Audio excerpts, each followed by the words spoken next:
Howdy folks, and welcome to the farm. I wanted to kind of give some numbers and our experience to something that we had trouble researching online, and that was our Railcar Bridge. My wife and I purchased this property almost 2 years ago, and just before we took ownership of it, the original culvert that was underneath this road crushed and the road washed out. So almost immediately, the property that my wife and I planned on building our home on was not accessible. So we went with this. The challenges were, we didn't know how much it was going to cost us in the long run. Long story short, it was a lot. And two, the challenges that went into placing this bridge here. So I wanted to give you all some numbers and kind of a rundown of our experience, and maybe that'll help you all out when you're making a decision whether to go with something like this or some culverts. So if you all are just here for the numbers, this is a almost 90-foot rail car that is 10.5 feet wide. To place this here, at final numbers, cost us around $44,000. So if that's all you're interested in, that's it. It was a $44,000 project. The bridge cost us in the mid to high 20s, and then site prep, placement, and getting the bridge ready for traffic were the rest of the costs. I'll break that down further, but in case you're just wondering, mid 40s. Breaking down costs, I can break it down into 3 separate categories. So the first thing was site prep, which we had a lot of trash and debris that was left by previous owners. We also had a lot of trees and material to remove out of the way so that we could actually get in there and begin to prep the site for the crane to actually place the bridge. And so we ended up having to rent excavators. We had to rent a dump trailer. We already had tractors and some of the equipment to run that. But, it took a fair amount of effort. I think it was about a week of labor. And we were in the realm of about $5,000-$6,000 for a lot of that prep work.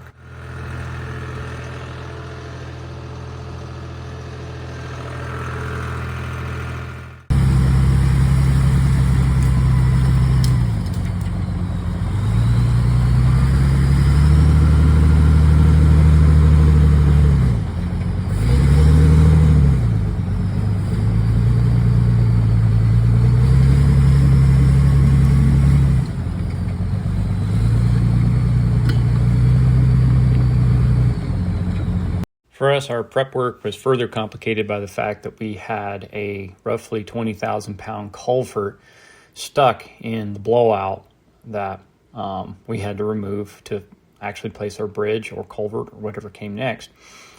And furthermore, we couldn't remove it with the equipment we had. Our inability to remove the culvert ended up causing some major issues. The blowout went from 15 foot wide in August to about 50 foot wide in December, due to the culvert causing changes in stream flow. This necessitated us going with such a wide, or I should say long, bridge to be able to span that gap. We still didn't even accomplish the main goal, which was coming through here, building a ramp down to here, lining that with boards or debris, rock, whatever, and then you can kind of see this ramp going up the far side. That right there is about a 3 or 4 foot ledge, so we're gonna have to dig that out with the excavator and then go right up that way, because it's actually pretty clear up through there. So we might have to like push a tree or two down, and then there's a field actually 50 yards, well, not even 50 yards that way. I can actually see it right there. And then come back around, push this stuff down with the excavator, cut back. We needed to cut 12 foot wide there and cut it back about 10 to 12 inches deep the whole way back. And then we needed to do the same thing here on this side for where the bridge would set. And then actually where the dozer is sitting, it's sitting in the pile of gravel that was meant to go. Here's the base and over there. And now with this being as soft and mucky as it is, I have no idea how we do that. It's really hard to see, but let's see if you can see it on camera. We're basically patting Jello.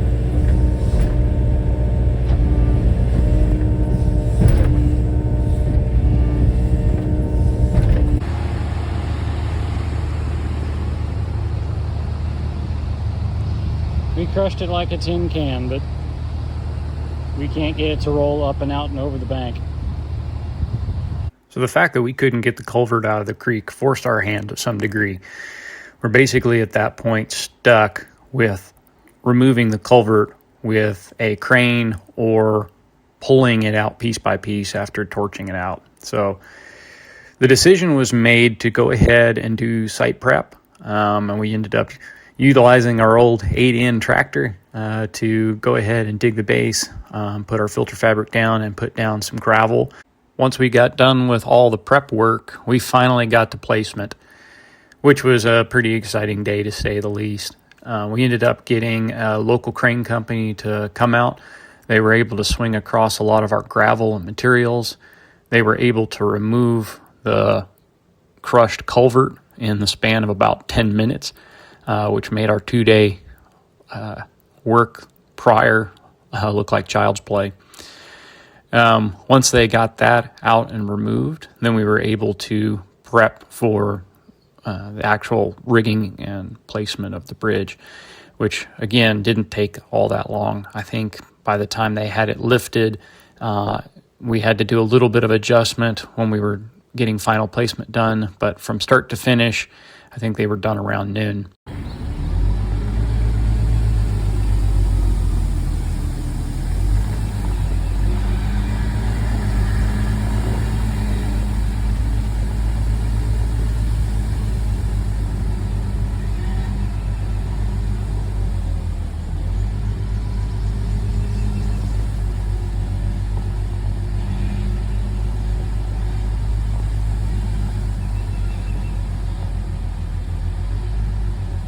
There it goes. And honestly, the crane company earned every bit of money. Those guys did a fantastic job. They were extremely professional. They got the work done. They were basically the only, one of the few contracting crews that, that basically did exactly what they said they were going to do. They showed up on time, bright and early. They picked it. They got everything ready, and we had the bridge lifted and in place within 4 hours. It was fantastic. So at the end of the day, I felt like I had actually gotten a deal by spending the $8,000, because so many of the challenges that we were struggling to get around were just solved within a few hours. So while it was expensive, money like dollar per I guess you could say, like, product was extremely high using that crane company. So if you're going to place it with a crane, highly recommend doing a little bit of shopping. You're going to find probably some pretty wide variety of quotes. Find someone that's really willing to work with your scenario, because this is not something that a lot of crane companies deal with every single day. The company that we were working with, they admitted that most of the stuff that they're doing is lifting onto like industrial buildings and stuff like that, like air conditioning units, heavy equipment, cranes, assembling interior cranes, stuff like that. They generally don't come out to a farm and place a rail car in the middle of the woods. So when the rail car arrived, you had what looked to be like bumpers or load dividers welded to the deck when the car arrived. Those things stuck up high enough that if you didn't have like a high clearance 4x4 or a tractor, you would probably catch your oil pan on it all the way across the deck. So now you have to torch those off or grind them off. I highly recommend torching. That is some serious metal. So now you have to torch those off. if you do not have a torch, or do not feel comfortable doing that, you're going to have a welder or some kind of mobile fabricating service come out and actually cut those off. And they were all the way down this deck, every like 10 feet or so, maybe 8 feet. And then there was like stairs and railings for people to actually use to get up and onto this as a operating rail car. Those had to be torched off. Some of the front structure still needed to be torched off. So that was an added cost. So we basically have a deck in place that you can't drive across. Furthermore, you have to do your road prep. This thing sits up a fair distance. So we had to build up our road base to actually come up to this. So that's an added cost. So, you know, definitely not into the world after everything we've gone through, but is definitely something to consider. If you do not have a torch, you do not feel comfortable doing that, that's going to be an added cost to do. So all in, all done, we're in the mid 40s. Hopefully that gives you all something to go off of. Best of luck in your all endeavors, and hopefully this works out well for you. Be interested to know what your all solutions have been.